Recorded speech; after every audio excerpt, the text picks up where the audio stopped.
తెలంగాణలో ఎర్ర జెండా ఎటువైపు? పేదల పార్టీగా ముద్ర వేసుకున్న కామ్రేడ్స్ అసెంబ్లీలో ఎందుకు అడుగు పెట్టలేకపోతున్నారు? తెలంగాణలో పొత్తులతో ముందుకెళ్తుంది, మరి ఏపీలో ఏ పార్టీతోనూ ఎందుకు కలవడం లేదు? టీడీపీ పైనే ఎర్రన్నలు ఆశలు పెట్టుకున్నారా? అసలు ఏపీలో ఎర్ర జెండా రూటు ఎటు?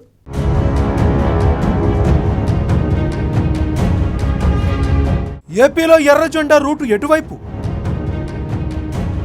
అసెంబ్లీలో కామ్రేడ్స్ ఎందుకు అడుగు పెట్టలేకపోతున్నారు? ఏ పార్టీలో ఏ పార్టీతోనూ ఎందుకు కలవడం లేదు? టీడీపీ పైన ఎర్రన్నలు ఆశ పెట్టుకున్నారా? వైసీపీతో చేతులు కలపలేకపోతున్న కామ్రేడ్స్. ఏపీలో ఎక్కువైన బీజేపీ రాజకీయ ప్రమేయం. ఏపీలో ఎర్రన్నల పోకడలు వేరుగా ఉంటాయని అంటారు. ఆ పార్టీలు నిజానికి ప్రజల కోసం పనిచేస్తూ ఉంటాయి. పేదల కోసం పోరాడే పార్టీలుగా పేరుంది. అయితే విభజన ఏపీలో మాత్రం ఇప్పటికీ 3 ఎన్నికలు జరిగితే ఒక్కసారి కూడా గెలిచి అసెంబ్లీలో అడుగు పెట్టలేకపోయాయి.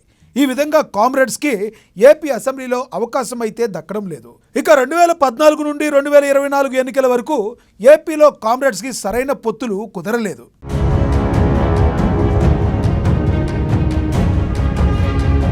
తెలంగాణలో బీఆర్ఎస్తో కాంగ్రెస్తో కామ్రేడ్లు ఉన్నారు. ఏపీలో మాత్రం టీడీపీతో ఉండాలనుకుంటే కుదరడం లేదు. అదే సమయంలో వైసీపీతో చేతులు కలపలేకపోతున్నారు. నిజానికి విభజన తర్వాత ఏపీలో బీజేపీ ప్రత్యక్ష పరోక్ష రాజకీయ ప్రమేయం అధికంగా అయిపోయింది.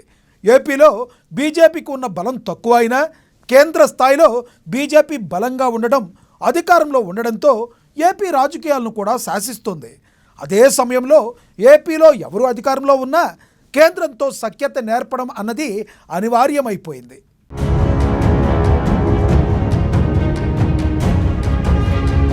ఇక ఏపీలో 3 ప్రాంతీయ పార్టీలు ఉన్నాయి. అందులో టీడీపీ 2014లో బీజేపీతో చేతులు కలిపింది. అప్పుడు కొత్తగా పుట్టిన జనసేన మద్దతు ఇచ్చింది. ఆ సమయంలో కామ్రేడ్స్ వైసీపీతో కలిసి పొత్తుకు పోటీ దిగవచ్చు, కానీ అలా జరగలేదు. వైసీపీ ఒంటరిగా పోటీకి దిగితే కామ్రేడ్స్ కూడా తమ సొంత బలాన్ని చాటాలని అనుకున్నారు. ఫలితంగా అసెంబ్లీలో అడుగు పెట్టలేకపోయారు. ఇక 2019 ఎన్నికల్లో చూస్తే జనసేనతో పొత్తుకు దిగాయి.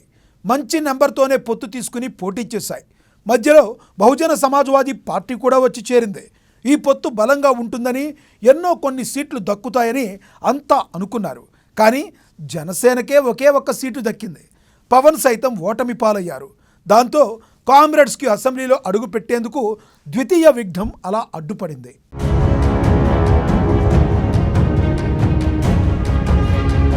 ఇక 2024 ఎన్నికల్లో చూస్తే మళ్ళీ టీడీపీ, బీజేపీ, జనసేన కూటమిగా జట్టు కట్టాయి.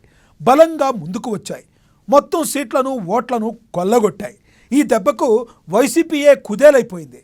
ఒంటరిగా మరోసారి పోటీ చేసిన కామ్రేడ్స్కి ఆశాభంగం తప్పలేదు. ఏపీలో చూస్తే గనుక కామ్రేడ్స్కి పొత్తులు ఎవరితో అన్నది తెలవని పరిస్థితి. 2029లోనూ బీజేపీ, జనసేన, టీడీపీ పొత్తులు కంటిన్యూ అవుతాయని ఆయా పార్టీల నేతలు బల్లగుద్ది మరీ చెప్తున్నారు. ఇక వైసీపీ మాత్రమే విపక్షంలో ఉంది. ఆ పార్టీతో పొత్తు పెట్టుకోవడానికి ఎర్రన్నల వైపు నుంచి ప్రయత్నం లేదు. వైసీపీ వైపు నుంచి కూడా ఆ అడుగులు ముందుకు పడటం లేదు.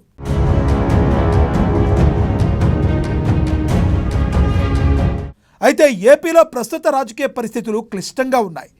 పెద్ద పార్టీ అయిన వైసీపీ కాంగ్రెస్ని కలుపుకొని కూటమిగా ఏర్పాటు చేస్తేనే ఎన్డీఏ కూటమిని ఏపీలో ఎదుర్కొనేందుకు అవకాశం ఉంటుందంటున్నారు. అయితే కామ్రేడ్స్ మాత్రం ఆది నుంచి వైసీపీ పట్ల ఎందుకో విముఖంగానే ఉంది. ఏదో అద్భుతం జరిగి బీజేపీ నుంచి టీడీపీ విడిపోకపోతుందా, అప్పుడు ఆ పార్టీతో పొత్తు పెట్టుకోలేకపోతామా అన్నదే బహుశా ఎర్రన్నల ఆశ, ఆలోచనలు కావచ్చు. చూడాలి మరి మరో 4 ఏళ్లలో రాజకీయంగా పరిణామాలు ఏ విధంగా మారతాయో.